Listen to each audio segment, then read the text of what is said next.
अरे भौजी कोनो जुगाड़ कर ना। अच्छा त खत्म भइल सारी रुपैया कवनो साटत नहीं खे। बड़ा जब पैसा खत्म हो गई तो अरे का करे रे भौजी, ऐसे बढ़िया कुल करियवा कुल उन्हन के स्मार्ट मिल जाती। अरे देवर जी तोहार समस्या ढेर बढ़िया बा हो।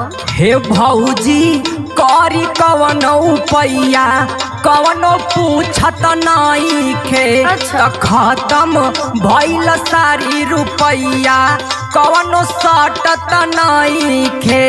कौनो के जड़ी बूटी तू लियावा हो, कौनो के जड़ी बूटी तू लियावा हो, लड़की फसावे के तरीका तू बतावा हो।